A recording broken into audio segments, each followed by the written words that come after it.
Norma Fitch inherited a print shop worth $1,500. Her brother walked away with a house, a savings account, and 40 years of their father's careful work. She got a condemned building and a key that arrived by mail. She drove 4 hours alone on a Saturday morning to open it, with a thermos of coffee and rubber boots she hadn't worn in 2 years.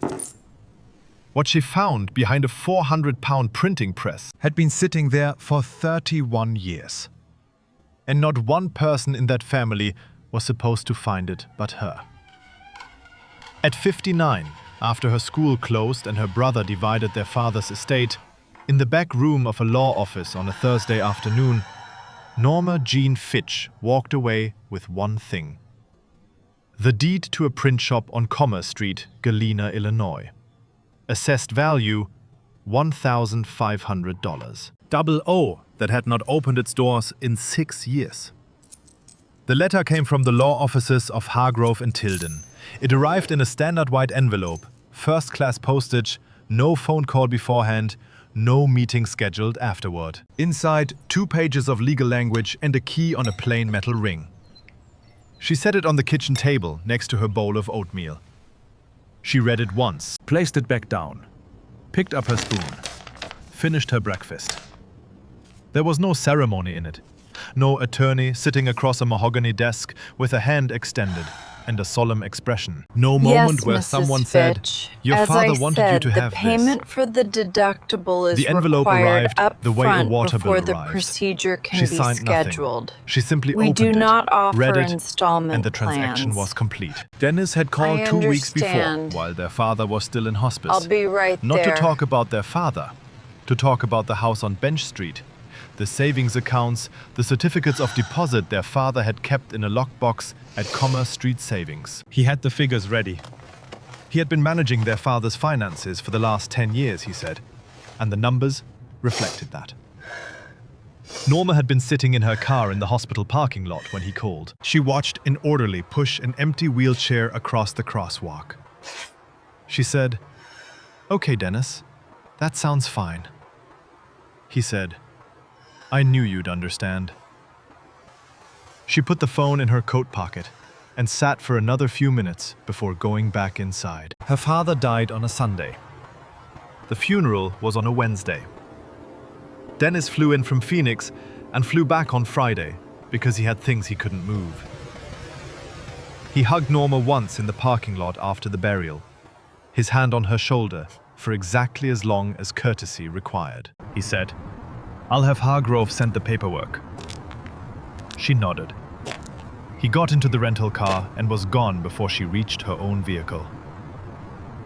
The shop on Commerce Street had been closed for 6 years. Their father had run it for 31 years before his hands made the work too slow. And then he locked the door and never went back, as far as Norma knew. She had passed it 100 times over the years. The painted letters on the window, Fitch Print Shop, established 1971, had faded to the color of old chalk. The display window held a rack of business card samples, so sun-bleached that every color had washed out to pale gray and cream. Someone had taped a handwritten note to the inside of the glass at some point. The tape had yellowed and the paper had curled at both edges. It was worth $1,500. The building itself was leased from a property company that held most of the block, and the lease had 3 years remaining. The equipment inside was older than Norma's marriage had been, which had ended 11 years ago, and left her with a house she'd since sold and a habit of eating oatmeal alone every morning because routine was the only thing holding the days together. Dennis had the house on Bench Street. 4 bedrooms, updated kitchen, assessed at $260,000. The savings and CDs came to another $84,000. Their father had been careful with money for 78 years. Careful in the particular way of a man who grew up without it. He had not been wealthy, had not made large gestures or held real estate or invested in anything more complicated than a passbook account. He had simply not wasted things. Not time, not paper, not money, not words. Dennis said he deserved it. He had managed the finances. He had handled the difficult calls with the insurance companies, the Medicare paperwork, the decisions about the assisted living facility when their father's balance started going. He had flown in twice a year. He had made himself useful in ways that were visible and documentable and easily explained to a room. What Norma had done was visit every 3 weeks for 11 years. Drive 4 hours from Rockford and drive 4 hours back. Sit with her father in the afternoons watching Cubs games he didn't always follow. Bring crossword puzzle books. Pick up prescriptions. Rearrange furniture when walking became difficult. Be the person he called, not Dennis, when the nights got long. None of that appeared in any ledger. She had been a teacher for 32 years. Elementary school, 3rd grade, then 4th, then back to 3rd. She knew what it was to do work that did not show up anywhere as a number. She had made peace with it professionally. She had not expected it to follow her into her father's estate. The school closed in June of the prior year. Budget cuts, declining enrollment, a consolidation decision made by a district board in a meeting she was not invited to attend. 32 years of lesson plans, classroom arrangements, birthday charts, reading corners, and small human beings who needed someone to believe they were capable. And then a letter. Efficient, impersonal. Here is the administrative fact of your life's work ending. She had taught until the last day. She had packed her classroom into cardboard boxes. She had walked out through the front entrance at 4:22 p.m. on a Friday and driven home. The keys to the print shop were on her kitchen table now. Small, 2 of them, on a plain metal ring. One for the front door, one for something she hadn't found yet. She did not know what she was going to do with a print shop. She washed her bowl in the sink, dried it, put it away. She drove to Galena on a Saturday morning in late October. It was 4 hours from Rockford, where she had lived since the divorce, in a 2-bedroom house with a yard she kept tidy and a garage she used as a garage. She left at 6:14 a.m. before the light was fully up. Thermos of coffee on the passenger seat, the radio on low. The interstate was empty that early. Trucks and nobody else. She had not told Dennis she was going. There was a particular kind of task that needed to be done alone first, before anyone else's reactions became part of it. She had learned that in 32 years of teaching. Some things you looked at privately before you decided what they meant. 40 miles out of Rockford, the low tire pressure light came on. She pulled into a BP station on Route 20. The air machine was around back, out of order. A handwritten sign taped to it with clear packing tape. She went inside and asked the man at the register. He said there was another station 2 miles east, but he thought that one was out of service too. She bought a can of Fix-A-Flat from the shelf, which she had never used before. She read the instructions in the parking lot. The directions said to shake the can first, attach the nozzle to the valve stem, and hold it upright. She did all 3 things. The tire pressure light stayed on for another 6 miles, then went off, then came back on at the Galena city limits. She parked on Commerce Street and looked at the tire for a moment. She thought about driving back. She thought about calling someone. She thought about what it would mean to drive back now, before she had even gone inside. She got out of the car and went inside. The shop door stuck. She put her shoulder into it. It made a sound like something that had been waiting a long time to be asked to move and wasn't sure it remembered how. The smell came out first. Ink and metal and old paper. Machine oil underneath. Something else she couldn't name. A dryness, a compressed quality, as though the air had been holding its breath. Cold. She had expected cold. She stood in the doorway and looked. She came back the following Saturday with cleaning supplies and a battery-powered space heater and a better coat. She fixed the tire at a service station in Galena that Saturday morning. The nail was in the tread, a clean puncture, $11 to patch it. The mechanic said she was lucky it hadn't gone flat on the highway. She said, "I know." She thought about the highway.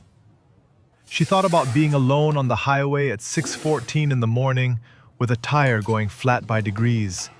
The way things go wrong slowly when you are not paying the right kind of attention. She carried the space heater inside. She swept the front room, which took 40 minutes and produced a quantity of dust that surprised her. Under the dust, the floor was better than she had expected. Good hardwood, even boards. Someone had laid it to last. She found a coffee mug behind the counter with 2 dried brushes in it and a pad of yellow sticky notes still in its plastic wrapper. And a desktop Rolodex, the cards inside still alphabetical, still legible. Her father had left things exactly where they were.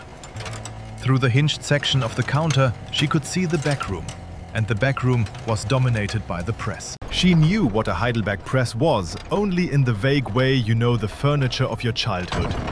It had always been there, large and grey-green and complicated, maybe 5 feet tall and 6 feet wide.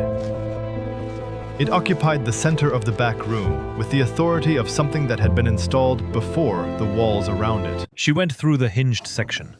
The floor back here was concrete, cold through her shoes. Ink-stained rags folded on a wire shelf.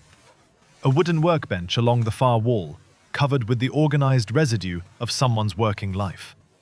Registration gauges, a micrometer, a jar of small screws, a worn leather glove with the left-hand finger stubs cut off. The kind of detail you find in a place where someone solved the same practical problem the same way every day for years. She put her hand on the side of the press. Cold matter. Smooth in the places where 31 years of hands had touched it. Rough where no one ever touched it. She tried the second key on 3 different locks before she found the one it fit. A cabinet on the wall, padlocked, containing supplies she couldn't identify, and a logbook, which she took down and opened. Her father's handwriting, small and precise, the cursive of a man who did not hurry. A job log, dates, client names, descriptions, quantities, prices. She turned to the last few entries.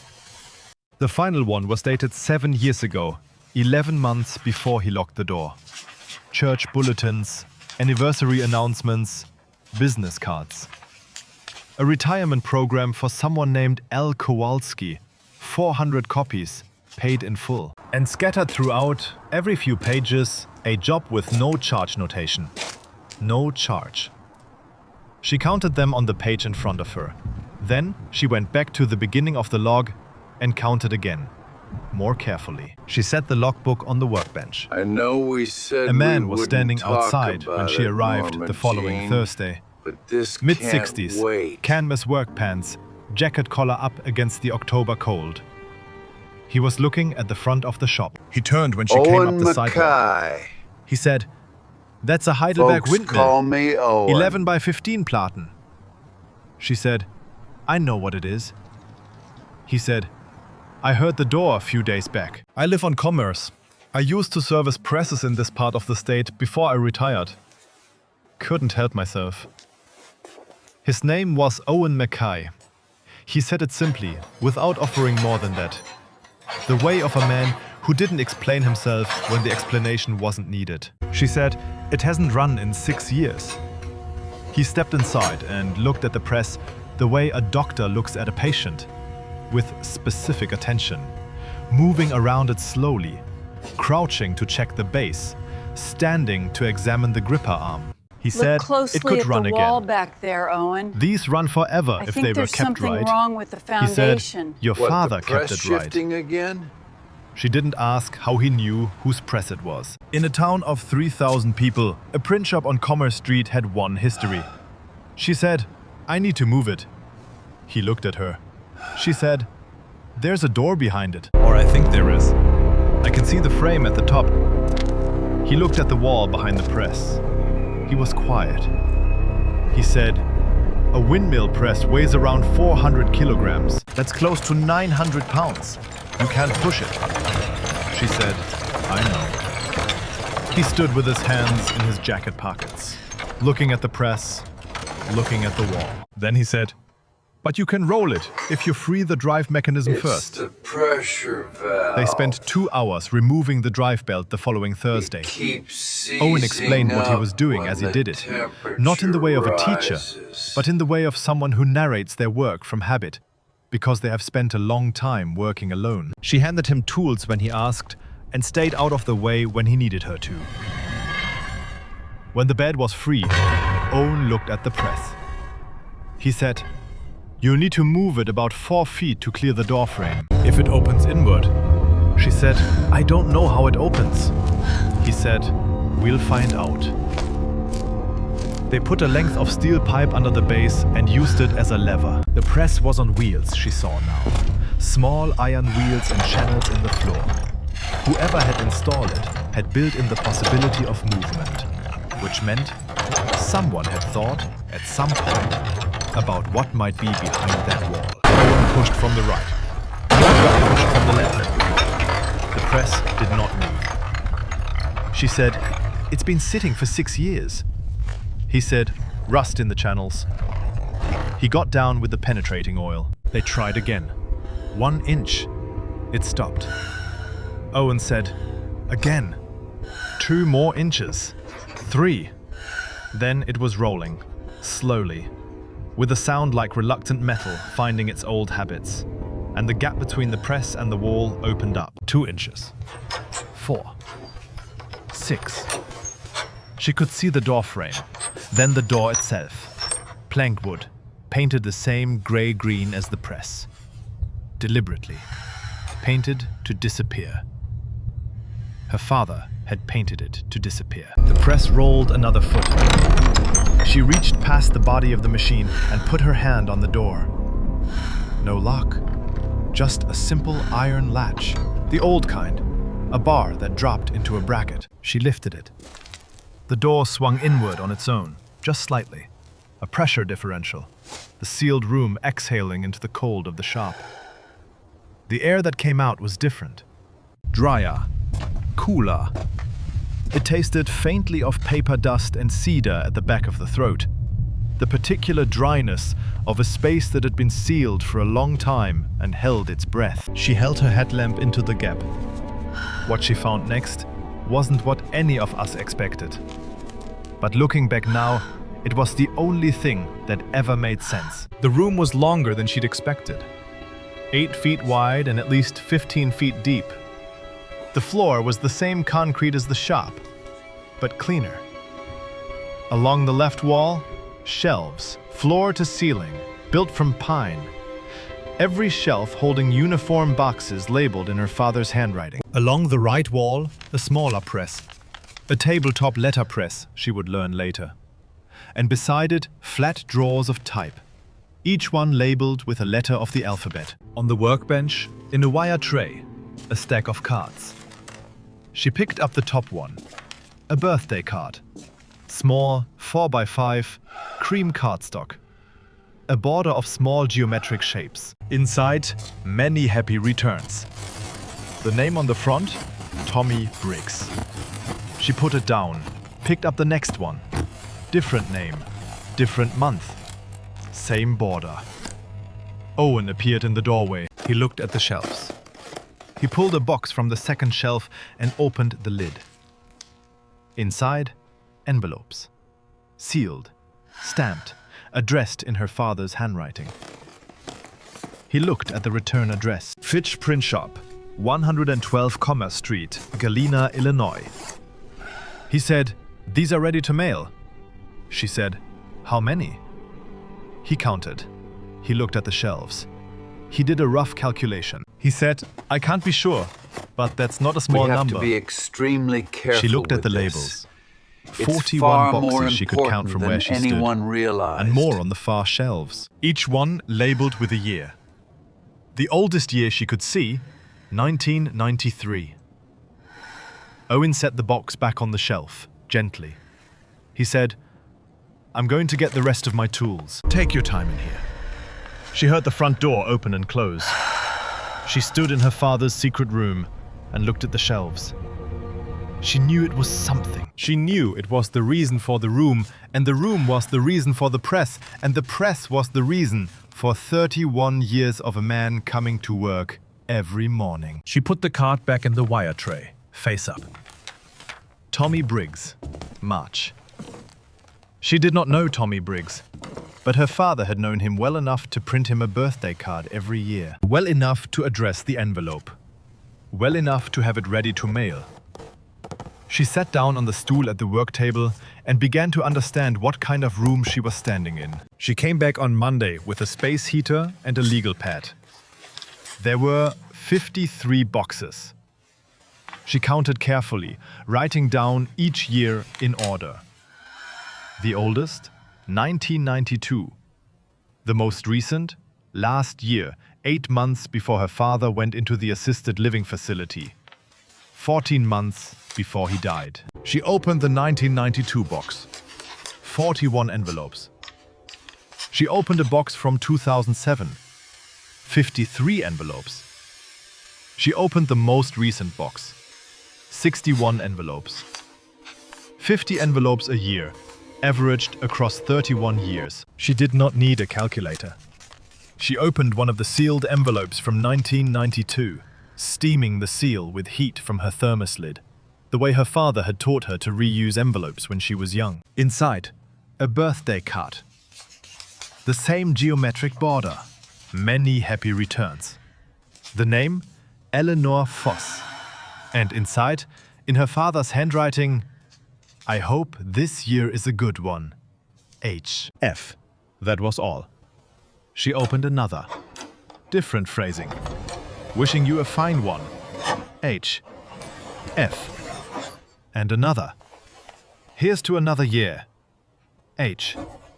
F. And one to someone named Marcus Tilliard. I haven't forgotten. H.F. She set that one apart and looked at it. I haven't forgotten.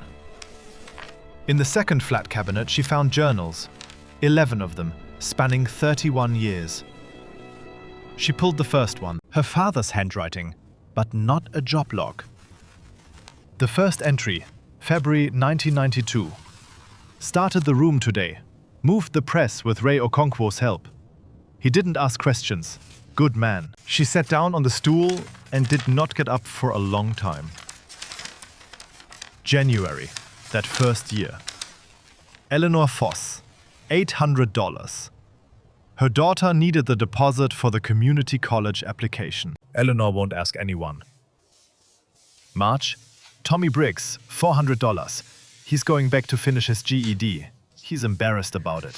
He shouldn't be. June, the Castellano family, $1,200. The father lost the warehouse job. 4 children. This is rent for August. August. Marcus Tilliard, $600. His mother needed the hearing aid. Medicare doesn't cover it. She can hear again. This seemed right.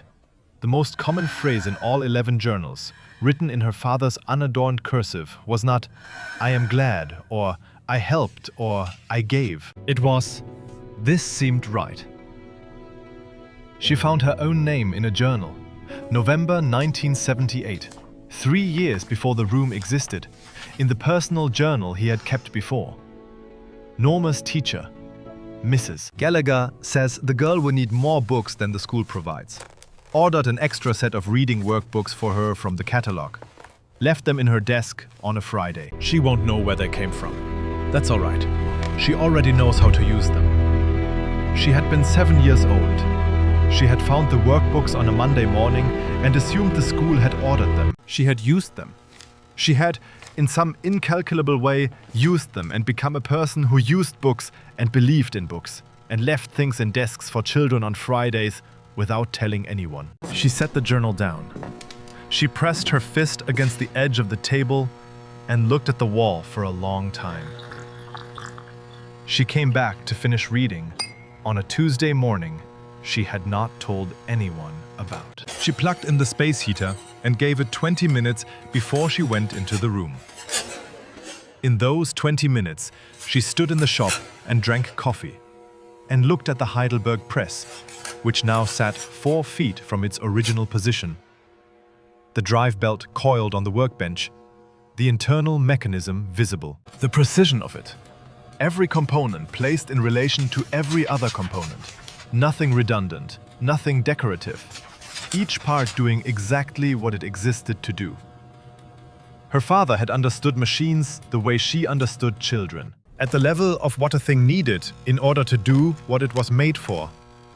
The room was warmer now. She went back to the journals. She read all 11 in order over 2 days. She brought thermoses and the headlamp, and she sat on the stool and she read. And when the light from the small window went gray, she used the headlamp and she read. The pattern was not complicated. It was consistent. The names in the journals were not random. They were referred. Teachers sent her father students. Neighbors sent him families. The woman at the county assistant's office, a person named Ruth Ellen Coates, who appeared in the journals repeatedly over 2 decades, apparently knew what Harold Fitch did and sent people when she couldn't help them herself. The amounts were never large, rarely more than $1,000. A car repair so someone could keep their job. A security deposit. A prescription. A school uniform. A winter coat. In 31 years of entries, she did not find a single line that said anything resembling, "I did a good thing today." She found Dennis's name. One entry, 1989. Dennis asked me again about the finances. He wants to know where the money goes. I told him it goes to the business. He said the business doesn't seem to justify the expenses. I told him the business justifies exactly what I say it justifies. He didn't like that. He is a person who needs the columns to add up in ways he can verify. And I understand that about him. And I also cannot explain this to him without explaining everything. And I am not ready to explain everything to anyone. Maybe someday. He had never explained it to Dennis. He had never explained it to anyone, except apparently in a folder addressed to Norma, in a room behind a press, in a building he left her specifically, because he trusted she would understand it without being told. She found the scholarship files in the second cabinet on Thursday morning. This cabinet was locked. The second key opened it. Inside, a single red binder. A typed label in the plastic sleeve. Galena Learning Fund. Records, 1992 to present. She carried it to the work table, opened it, read the total at the bottom of the first page. She read it again. She put the binder down. She pressed her fingertips against the work table surface, which was cold and smooth, and smelled of machine oil and cedar and something older underneath.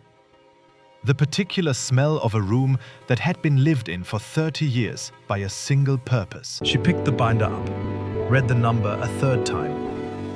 $178,462. If you've made it this far into Norma's story, hit subscribe, because what comes next is the part I have been waiting to tell you. Dispersed across 31 years to 94 recipients. No single disbursement over $3,000. Most between $200 and $1,200. No applications, no interviews, no committees. Her father had decided who needed it. He had watched his town and made quiet judgments. And the judgments were in the journals. And the journals were in this room, behind a press painted to match the wall. The remaining balance in the account was not zero. The letter of instruction said, the administrator should continue the fund at their own discretion. The administrator should remember that the purpose is not the money. The money is how you deliver the purpose. The purpose is that no one in this town should fail for want of a small thing when a small thing is available. She read that line 3 times.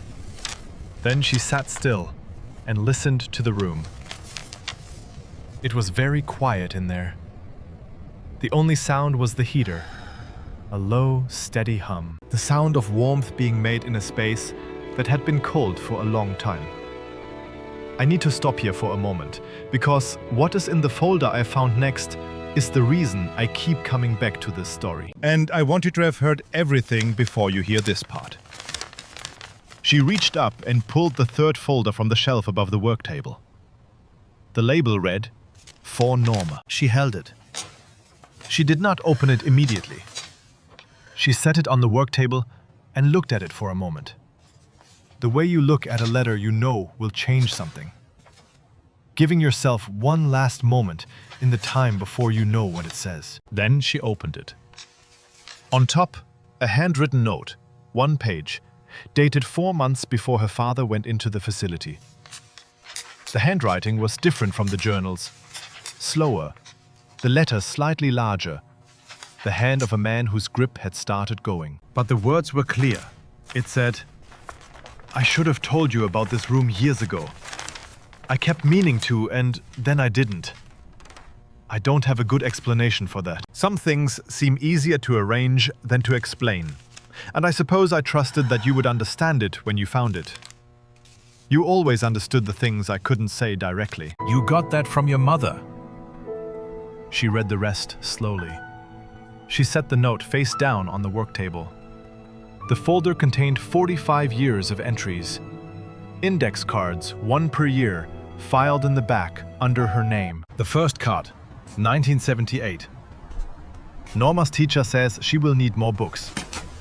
The last card, dated 6 months ago. Norma's school closed. She will be all right. She always knew what the work was for, even when the work disappeared. She read the last card twice. She put it back in the folder. She got up from the stool, turned the heater to low, walked out through the shop and out the front door, and stood on the sidewalk on Commerce Street in the October air. The trees along I the know street it's were at the difficult peak of right it. now, but Red we have and to orange, follow the and the particular procedure yellow that exactly only as lasts 4 outlined. days before it becomes Stay brown. calm and listen for the She had instructions. grown up watching this happen every year. It still arrived as a surprise. The way things you love always arrive as a surprise, regardless of how well you know they're coming.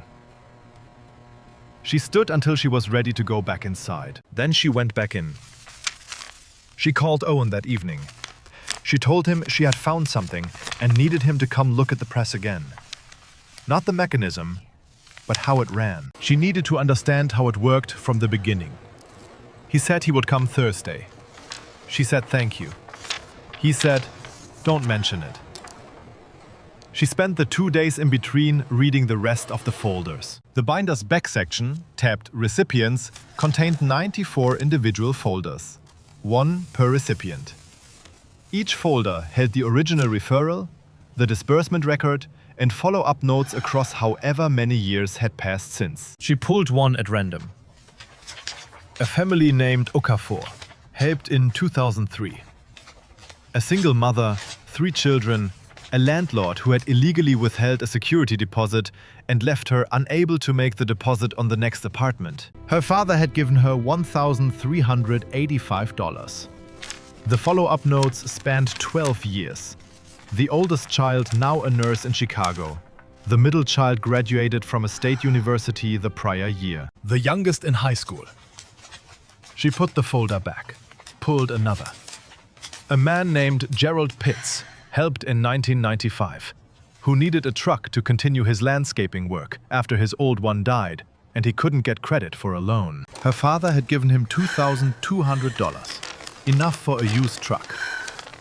Gerald Pitts, the follow-up note said, had built a landscaping business that currently employed 4 people. She read folder after folder, each one a small economy of cause and effect.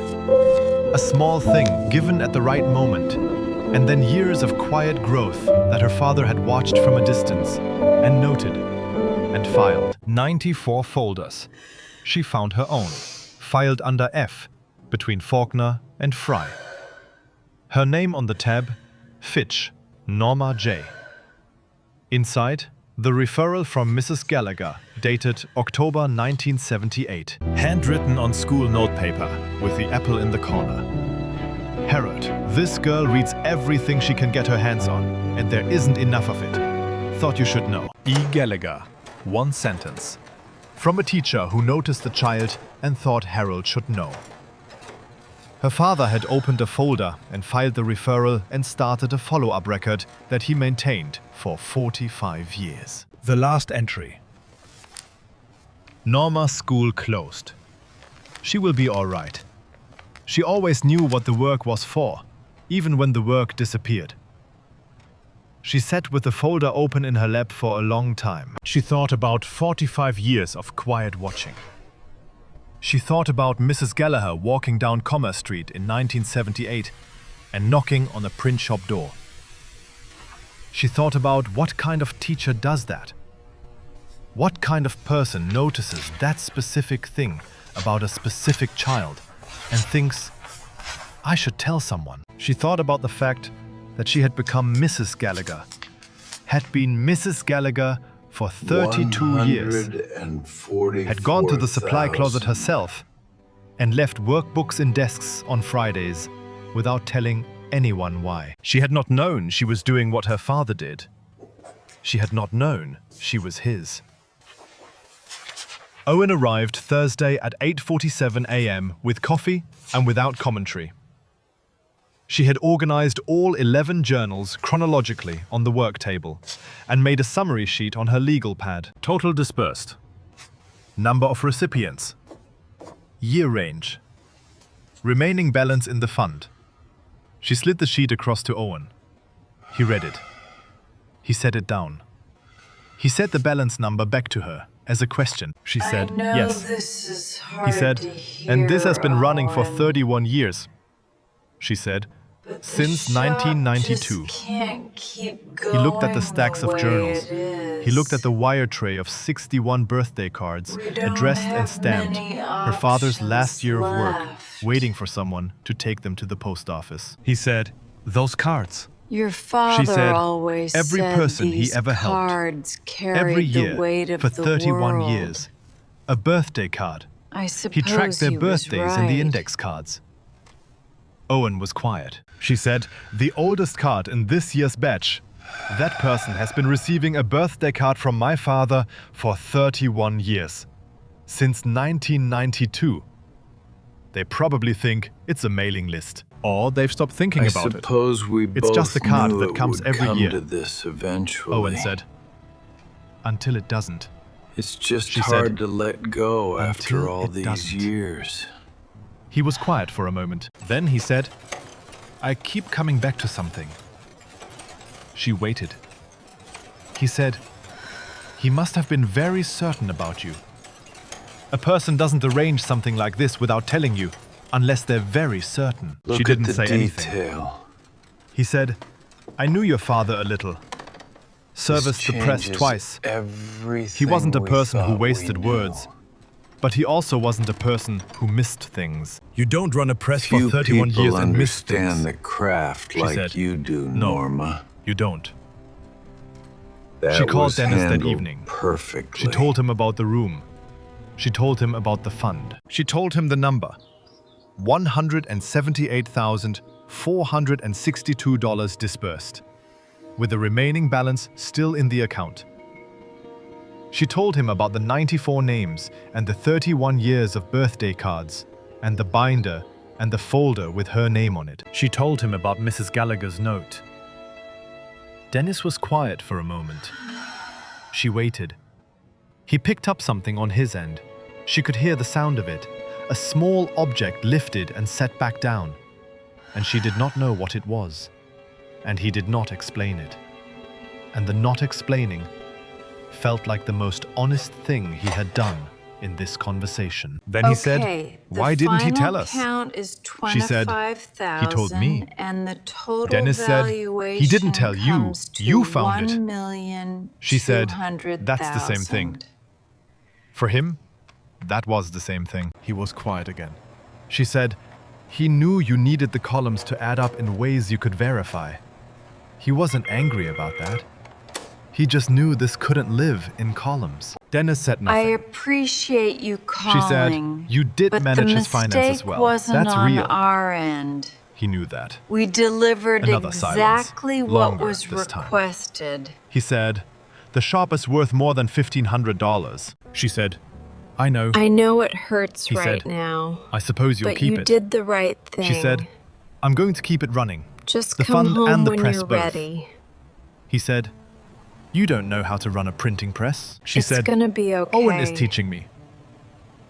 He said nothing. I know it doesn't feel like She it heard him now, breathing. but The sound of a man We'll sitting get with through something that this did not fit together. into any category he had prepared for. She did not try to help him fit it in. That was work only he could do. He said, good night, Norma. She said, good night, Dennis. She put the phone down and stood at her father's counter and looked out the window at Commerce Street. The street light was on. Sweetheart, I hear Most of the you, leaves but we were down talked now. about this. The sidewalk you know was the covered rules, in them, and there flat will be against the concrete, consequences if you red cross and the orange, line again. and the last of the yellow. She did not feel triumphant. She felt the way she felt at the end of a long teaching week when the lesson had finally landed. Tired and precise, and sure that the understanding that had arrived would last. Her father had spent 31 years arranging a room. The room had been waiting for the right person. She had opened it. She called the law offices of Hargrove and Tilden the following morning. She told them there was an account at Commerce Street Savings that had not been included in the probate inventory. She told them she was the executor of the estate and that she would be in on Monday. The paralegal said, of course, Miss Fitch. Can I ask what account this concerns? She said, it's a scholarship fund. It's been running for 31 years. I need to make sure it keeps running. The paralegal said, of course. She hung up. Behind her, the press was running. About the children's Owen had started it while she was on the phone. She could hear it, the steady mechanical rhythm of the platinum rising and falling, the gripper arm moving, the flywheel turning. The I sound of a machine understand the that was risks, built to do one but thing the decision and has is been doing it. made. The Heidelberg She stays walked to the right back room where it and is. stood next to it. We are moving forward She as put her planned. hand on the side of the press. Warm metal Listen now. to me. The same metal her father had put his press hand is on ready, every morning for But we 31 cannot years. proceed until the funds She said, clear. I need to mail It those birthday has cards. to be today. Before January. Owen said, 61 of them. You'll need to feed them one at a time. It's slow work. She said, I have time. The letters went out in November, 94 of them. She set the type herself, with Owen standing behind her the first dozen times and then not standing behind her because she had gotten it. She used her father's paper, cream stock, the weight of something meant to be kept. She printed them on the Heidelberg, one at a time, feeding each sheet by hand into the gripper arm, watching the platen close and open. 4 This days. run is The critical. letter said, Are we going My to name make is Norma the Fitch. deadline? We will. Harold Fitch was my father. Just I keep am writing the paper because I found coming. something in his print shop that I believe you should know about. She told them about the fund, the amount given to their family, which she had verified against the binder. Given without condition or expectation of return.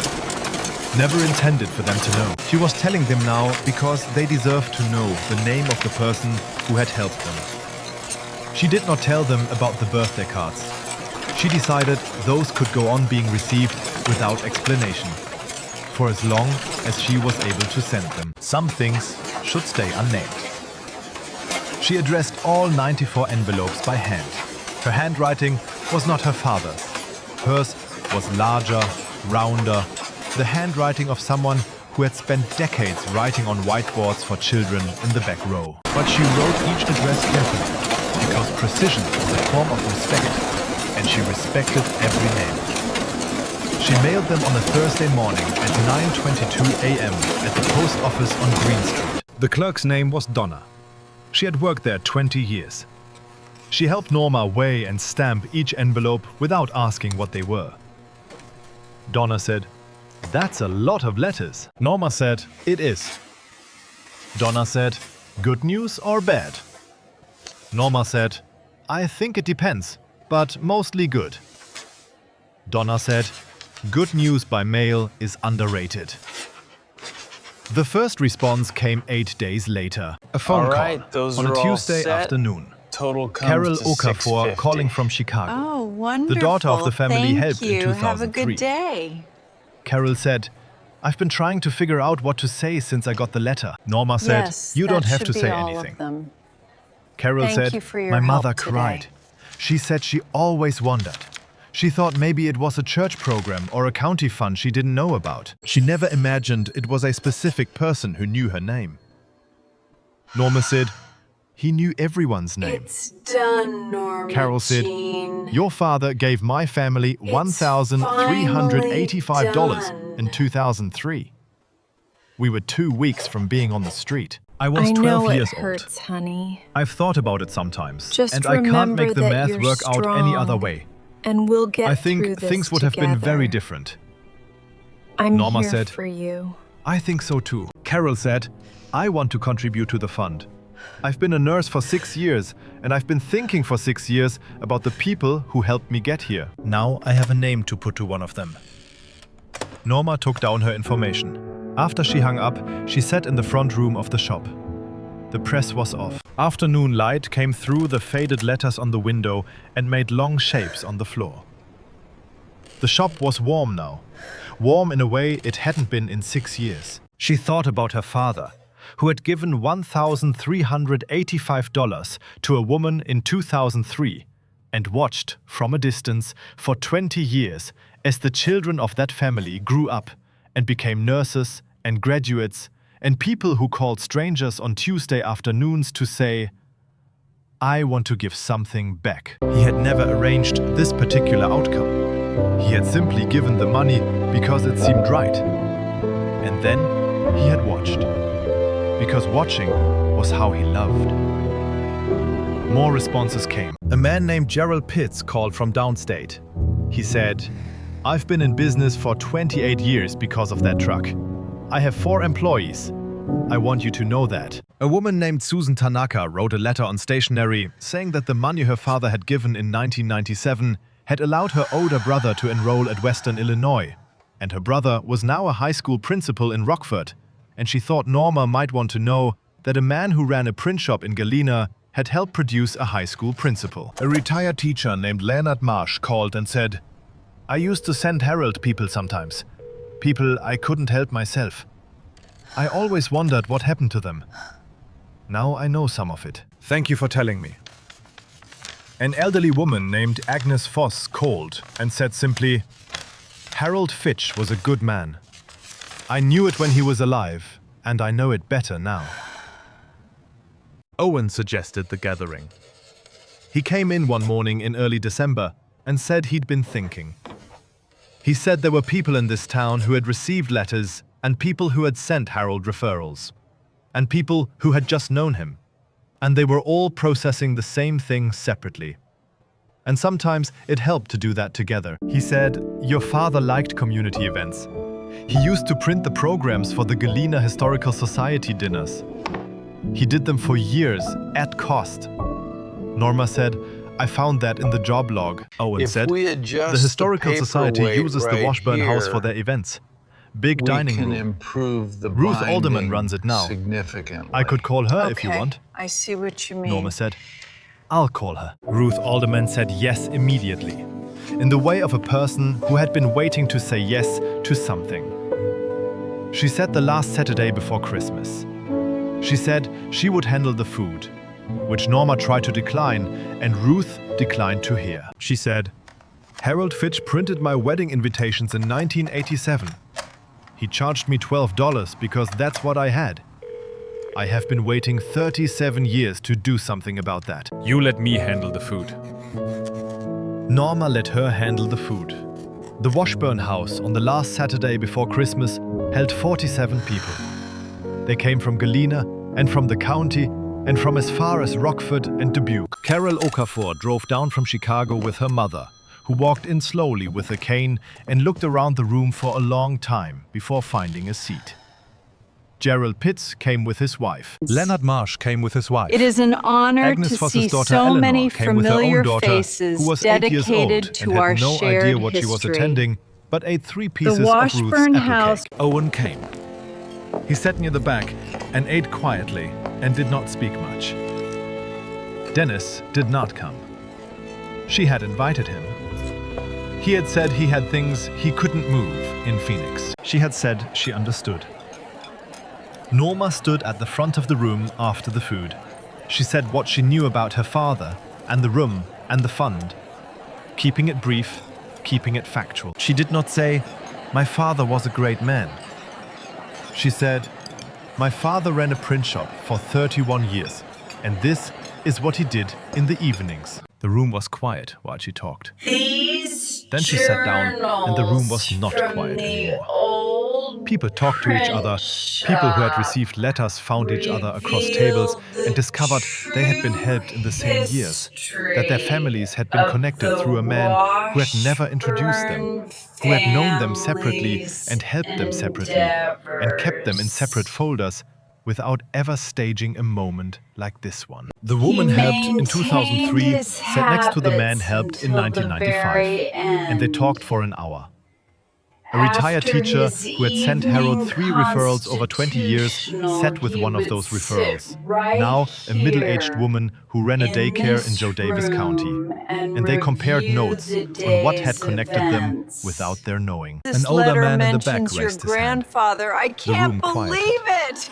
He said, That's him. "I worked with Harold in the We've early looked days. for your family Before for the room. decades. It's I knew him when he wonderful to first finally bought that meet building you. on Commerce. We I have thought to he was buying a leverage print the shop. endowment before the end of He the was. fiscal year. But I Otherwise, never the matching understood why he funds came are to gone. Galena and stayed. My God, you're right. He had It's opportunities. brilliant. He could have stayed in Chicago, but he came here. Have your And I never fully understood it until tonight.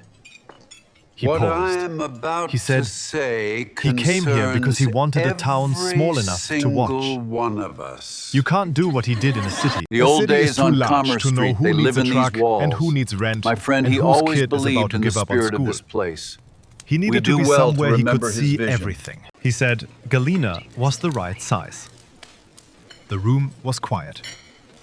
Then Carol Okafor said from across the room, "I never knew who sent those birthday cards." Norma looked at her. Carol said, "Every year on my birthday. A card from a print shop in Galena. I thought it was a mailing list. I kept them anyway. I don't know why. The They're in a box cards in my apartment." always arrive just She paused. before my birthday. She said, "I'm 30 years old. Holding and there are them 30 now, I And I remember kept all 30 exactly how without knowing warm why. that made me feel. The room was very quiet. Then a man near the window said, "I got those too." And a woman across from him said, "So did I." And someone near the door said, "I thought it was a mistake the first time." Then it came the next year, and I kept it. 7 people, eventually, who had received birthday cards. 7 of the 94 in this room, discovering in the same moment that the card they had kept without knowing why had been kept by others for the same reason. For the same 30-odd years. Norma did not try to say anything. Some moments say themselves. She stayed after to help Ruth clean up. They worked quietly, clearing plates, folding paper tablecloths, stacking chairs. Owen helped carry things to the kitchen. By 9:07 p.m., it was just the 3 of them. Ruth made tea. They sat at one of the clear tables. Ruth said, "Your father came to every historical society dinner for 22 years. He always sat in the back. He always left early. He paid in cash and wouldn't let anyone make a fuss. I used to wonder sometimes if he was lonely. He seemed like a person who had a rich interior life and a quiet exterior life. And from the outside, it's hard to tell if that's contentment or loneliness." She paused. She said, I didn't "Now know I it think would I be know the this answer." hard. Norma looked at the empty tables. She To thought sit about her here father and sitting in just the back of remember. rooms for 31 years, watching his town. There was something she had been holding since she read his note. She had not told Owen. She had not told anyone. She said, "There's something in the folder he wrote for me near the end. The last entry, from 8 months ago." Ruth and Owen waited. She said, "It said, 'The room is ready. She will know what to do with it.' I should have trusted her with it sooner. That's the one thing I would do differently. Not the fund, not the cards, just that. I would have told her sooner that the room was there. The room was quiet. Ruth said softly, He told you in the end? Norma said, He told me in the end. She set down her tea. She reached into her bag and took out a birthday card. She had printed it herself, on the Heidelberg, 2 days ago. Her first real print job. The border was not quite right. One of the ornamental pieces slightly off register. A small imperfection in the geometric frame. Owen had offered to show her how to correct it. She had said, Leave it. It's the first one. It should look like the first one. The name on the front, Dennis Fitch. His birthday was in February. She had looked it up in the index cards. Her father had tracked Dennis's birthday too, along with everyone else's. She had written inside, in her own handwriting, I hope this year is a good one. N. She put it back in her bag. She would mail it in January with the others. She did not know if Dennis would understand what it meant. She did not know if he would keep it. Those were his choices to make, and she was not in the business of managing other people's choices. She had learned that from 32 years of teaching, and before that, from a man who had given 94 people exactly what they needed, and then stepped back and let them decide what to do with it. She had been learning it from her father, she understood now, since 1978, when she was 7 years old and found workbooks in her desk on a Monday morning, and became, without knowing it, the person who would someday open the door behind a 400-kilogram press and find 31 years of quiet work waiting to be continued. Outside, the December wind moved through the bare trees on Commerce Street. The same wind of the same river carrying the coal down from the bluffs. The way it had always carried it. The way it always would. She was not in a hurry to leave. A teacher's legacy is not the lessons on the board. It is the child who was about to give up and didn't. Harold Fitch understood that. He spent 31 years proving it, in a room that nobody knew about, with a press that weighed 400 kilograms and a patience that had no bottom. If this story stayed with you today, share it with someone who needs to hear it. Subscribe for a new story every week. And leave a comment. What is the smallest thing someone did for you that you still carry with you today?